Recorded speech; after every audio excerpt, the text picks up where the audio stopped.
And Nigeria's inflation is getting out of the roof. If you look at the July data, which came in today at a higher 19.64%, that's 1.04% jump over the lower 18.06% posted in the month of June. The food index was higher, 1.42% to 22.02%, while core inflation climbed 0.51% to 16.26% last month. Let's get some facts behind inflation numbers, as well as the macroeconomic variables that drive the general price levels of goods and services. Welcome our guest, Paul Alaje, senior economist at SPM Professionals. Welcome to the show and a good evening to you.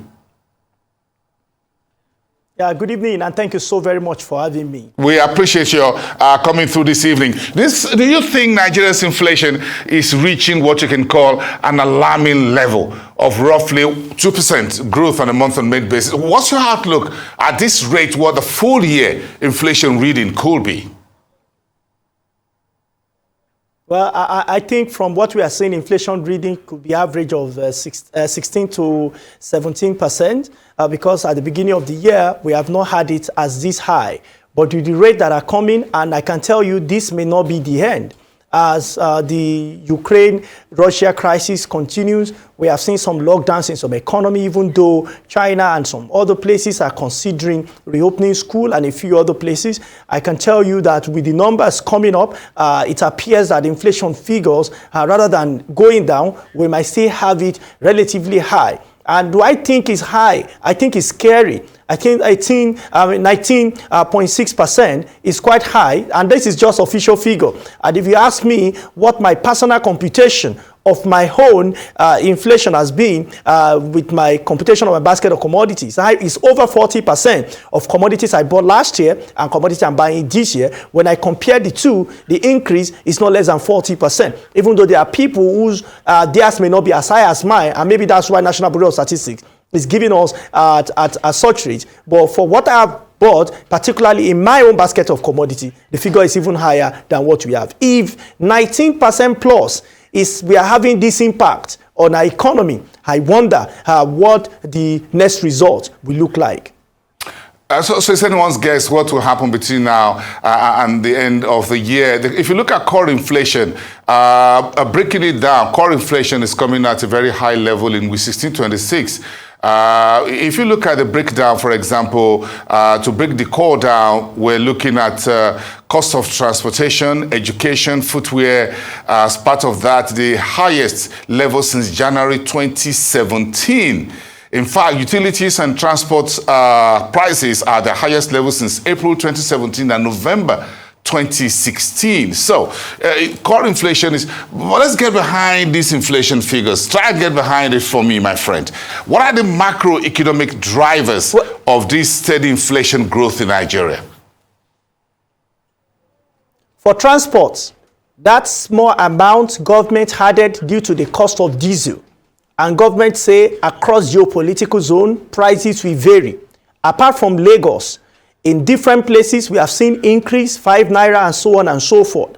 And you can ask promoters, transporters are deliberately increased fee for them, and cost of transport has since increased because of the minimum increase that government had added, so that it can be easy. Instead of having queues on the street of Abuja and the remaining part of the north, commodities will be available. Imagine if we have removed suddenly and completely what inflation figures will be having.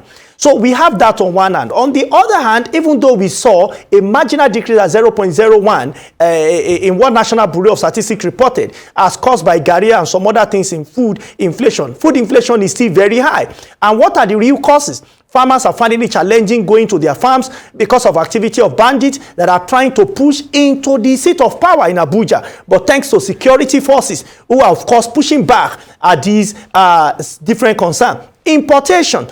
Most part of what we consume today, from clothes we wear, to laptop we use, to phone, to cameras, to cars we drive, they are majorly imported. And because they are imported, we suffer from one aspect of core inflation, which is imported inflation, apart from exchange rate concerns and challenges that we have locally. So we have a number of other things that are affecting inflation today. And again, we know that it's a global phenomenon. It's just not in Nigeria. We saw what is going on in South Africa. We have seen figures in Ghana. We have seen that of UK, an increase, £1 increase in price of bread in UK, and threatening to go to £2. We have seen how rail workers have responded, and quite a number of other things going on around in the world. This is a time where no country must remain feeding bottle. And we must understand that as important as competitive cost advantage is, what we can produce locally, we must partner with private sector as government to allow private sector produce what they can produce, and we only rely on things where we have no competitive advantage at all. But if you have relative advantage, this is the time to consider production. And that means a number of fundamentals must be made available for our people so that we can be better off at the end of the day. But again, we need to find a way to tame this inflation. Do you think we have monetary policy tools that could help us tame inflation? Any? Well, I think Central Bank and Monetary Policy Committee, they've continued to raise MPR. You saw that the first instance we had 150 basis point, now we have 100 basis point. And do I think that this is sufficient to tame this inflation? I really don't think so. Because while you see imported inflation happening, you see food inflation, you also see fiscal. A number of economists have said fiscal authority have no responsibility when you have high inflation. I tell you, if they don't support the monetary authority, they will have to deal with poverty of the people, they will have to deal with hunger, they will have to deal with banditry, they will have to deal with criminality, and also trade authority. And what are the policy coming from trade? We have mentioned imported inflation. Certainly, Ministry of Trade and Investment must become innovative and come up with policy that will help Nigeria to be sufficient in things that we can produce, especially some of our farm output that we can produce locally. I am not seeing that coming from that ministry at all. I've seen Central Bank time and again. Central Bank governor comes, he brings different innovative ideas, he reads out paper, but I'm concerned because monetary authority is one leg out of a tripod.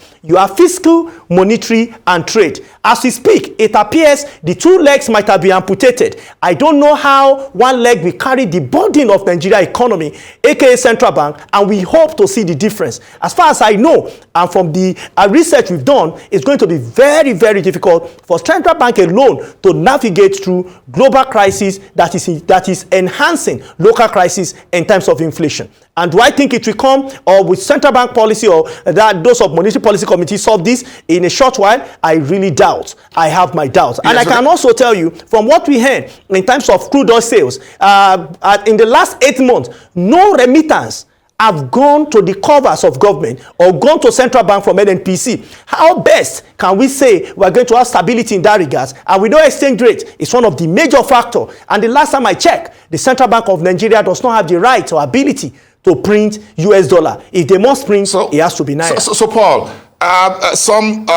one of the investment firm is looking at year-on-year inflation at 20.52% forecast for the month of August, which you're currently in. That's a forecast that came in today in this investment note from Cordros Capital. So, in reality, what should Nigerians prepare for in the short to medium term as far as inflation is concerned?